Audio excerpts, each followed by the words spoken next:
The Redmi Note 13 series is here. Pinagbigyan ako. I love you guys. You saved my life. First off is the Redmi Note 13 and the Redmi Note 13 Pro Plus 5G. This is it. We have waited 1 year for this lovable series. And for some, maraming pong fancy Redmi. Kasi po, napaganda na camera ni Redmi series. The Redmi Note series is a combination of sulit specs plus a very good camera. Especially the Redmi Note 13 Pro Plus 5G, which is yung re-review natin ngayong araw. Ito sa kanito.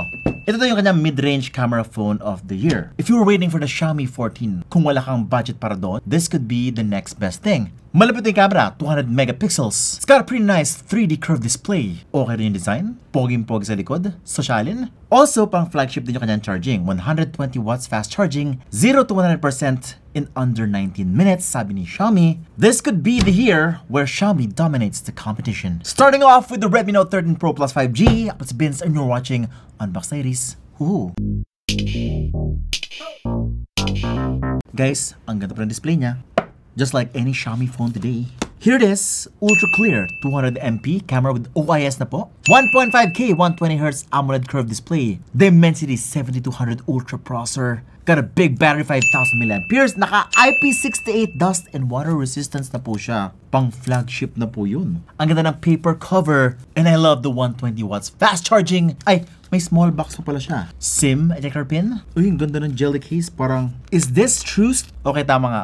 Akala ko sa Poco to, guys. Parehas yung jelly case ni Poco at the Redmi Note 13 Pro Plus 5G. And of course, the paperwork, safety information, and the quick start guide and warranty card. This is a special number series phone. I don't think meron ibang brand na nag-offer ng 13 series, number 13. Pero para sa akin, hindi siya malas. Usually kasi 13 daw ay na-associate sa malas. Pero to guys, this could be your lucky number. Wow, pati kanyang wallpaper sa harapan looks like it's back. Very terno. Now the design looks very familiar. Slightly lang, no? Kasi nakita ko na yung camera module niya last year with the Redmi Note 12 Turbo. Also from the Poco F5. Yan po yung itsura ng camera module ni Poco F5. Yes, it does look like the Poco F5, which is some minor differences. Like for example, yung kanyang parang tile-based design sa likod. Kinda looks like that Mondrian edition from Tecno. Social yung dating, at saka social din yung kanyang build quality. Yes, it does feel like a true flagship device. Grabe yung feel! They actually made this feel like a true 50-60K phone. Pero based on reports, mga nasa 15-20K lang daw to. Pero malayo sa price, parang kalahati lang. And yes, it's not only curve, but also 3D curved display siya sa harapan. Very symmetrical, ang ganda niya tingnan. Ibang-iba po ang design ni Redmi Note 13 Pro Plus 5G. And the body is made out of metal, although wala makitang tenna bands, pero this is definitely cold to the touch. Ayun lang, grabe yung umbok ng camera, no?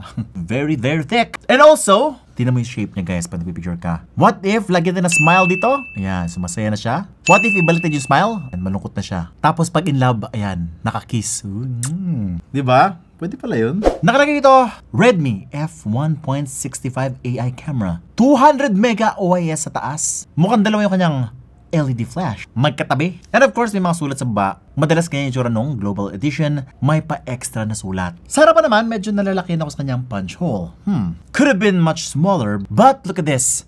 The bezels are just very thin. Sagad kung sagad tingnan yung content. Also, iba din yung itsura ng kanyang pagka-curve. Medyo slight lang, hindi super curve yung kanyang sides, which is a nice thing. It kind of gives it a distinct look. Now going to the sides, meron tayong power button and the volume rocker sa right side. Sa left side, wala po. Sa taas naman, the signature IR blaster from Xiaomi. A microphone, may speaker sa taas, another microphone, at sa ilalim naman yung isang speaker. So dalawang speakers po siya guys. USB Type-C port, microphone, and the SIM tray. Dual nano SIM cards lang po yan. Wala pong micro SD card slot for expandability, so bummer. Kung ako sa inyo, go get at least 256 gigabytes. Kaya lang Vince, 256 na yung pinamababa. Ay, edi, bili ka na. Sa live ko, sa 2.2. Now the display, ayun. So this is not what you're gonna get from the Poco series ever, because siya lang po pati si Xiaomi 14 ang makakuha ng 3D curved display. If you're looking for this kind of flagship look, syempre flagship, almost flagship camera din, si Redmi Note 13 Pro Plus 5G lang ang pwedeng magbigay sa inyo yan.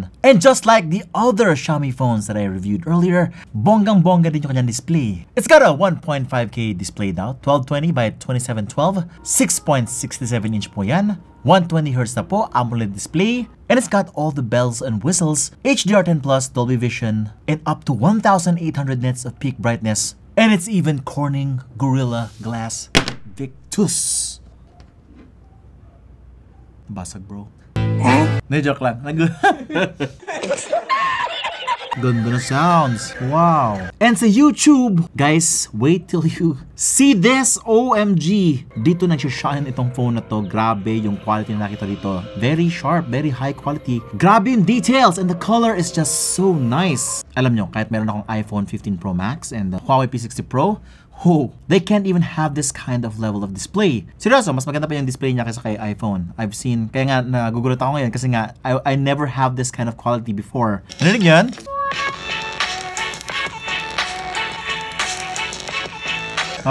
It does sound crisp, no? And also, meron siyang parang immersion effect dahil dalawa kanyang speakers. With this, anything that you watch, Netflix, YouTube, mag-e-enjoy ka talaga. Especially kapag ka-close sa mukha mo. Pero if you really want to be immersed, you must use wireless earbuds.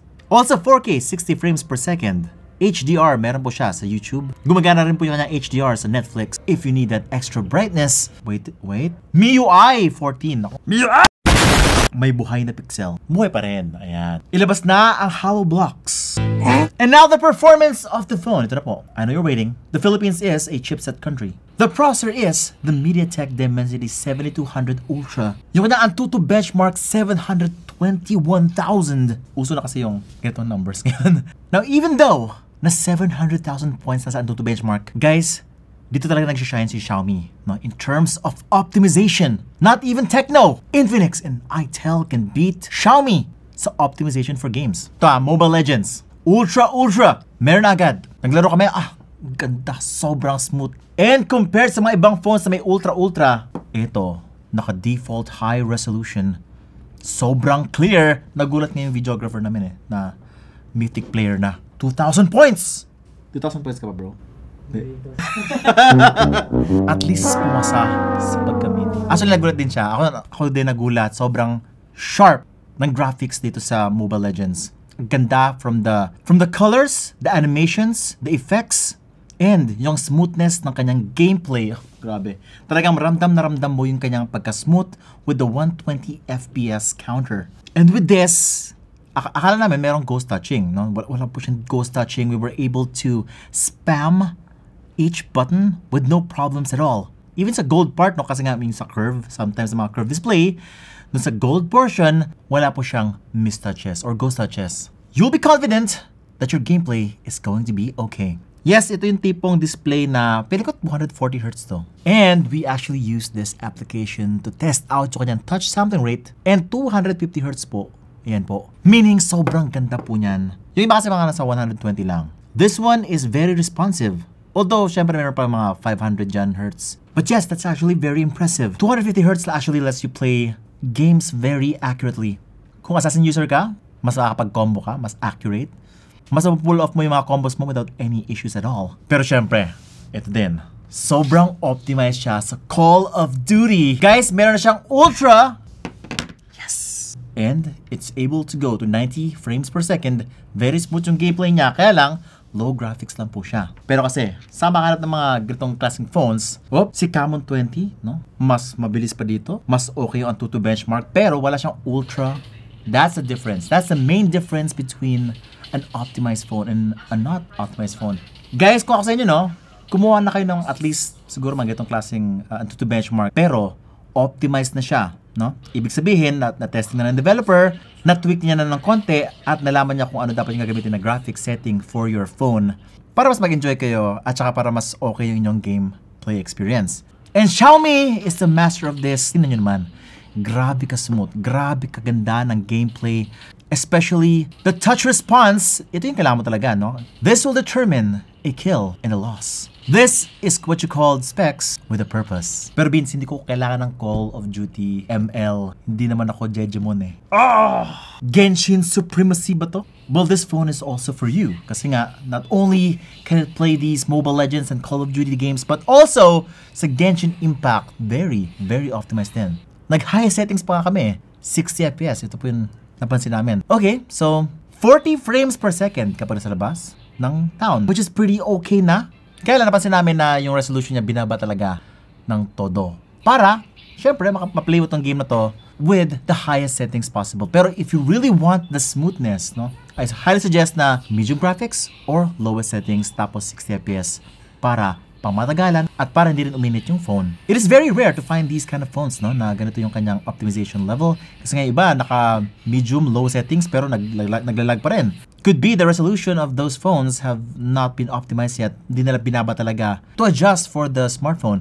Ito talagang in-adjust nila para maging smooth dito sa Redmi Note 13 Pro plus 5G. Pero syempre, the main reason why you're gonna buy this in the first place. Kasi nga, kung games lang naman, no, ba't hindi ka na mag-Poco? Well, syempre si Poco kasi flat yung display niya. Ito naman mas social curved. And also, the camera is just so much more superior. At ito po kanya selfie video. Look at it. Oh my God. Hindi ko alam kung bakit ganito kaganda ang selfies. At least the selfie video ni Xiaomi. Wow. I think this looks much better than my iPhone. Wait lang ah. Magko-comparison lang ako with iPhone. At ito na po. Ito na yung comparison between the two. Oh, diba? I look so much more pogi dito sa Xiaomi. Ba't ganun? Pero naka 4K ako sa iPhone. At 1080p lang dito sa Xiaomi Redmi Note 13 Pro plus 5G. 1080p? Yung iba naka 4K na. Guys, mag 4K na kayo. Ginagawa mo Xiaomi. And also, masyadong close sa mukha ko yung selfie video. But the selfies are pretty okay. Nakapogi. Ang ganda talaga ng white balancing coming from this camera. Guys, 16 megapixel po siya pero ang ganda ng beautification. Hindi siya OA. Fresh na fresh yung look. Natural. I like the color of my shirt here. It looks new. Ganda ng contrast. But what if ganito pa yung tsura niya sa outside? Oh, di ba? The thing is, medyo mahirapan siya sa lighting guys kapag meron sabog na part na lighting sa background, medyo sabog talaga. Pero overall, the image quality, the sharpness, the details you're gonna get here are much more accurate compared to something like the Poco X6 Pro. Yes, mas pang pro yung kanyang camera guys compared sa other offerings ni Xiaomi. It doesn't oversaturate. In some cases, medyo talagang flat talaga yung color niya. Like for example, ito, diba? Okay na okay pa. Kasi sa iba guys, sobrang green talaga niyan. I think kinukuha niya yung the best of what the Xiaomi 14 has. Siguro 80% ng image quality noon at nilagay dito.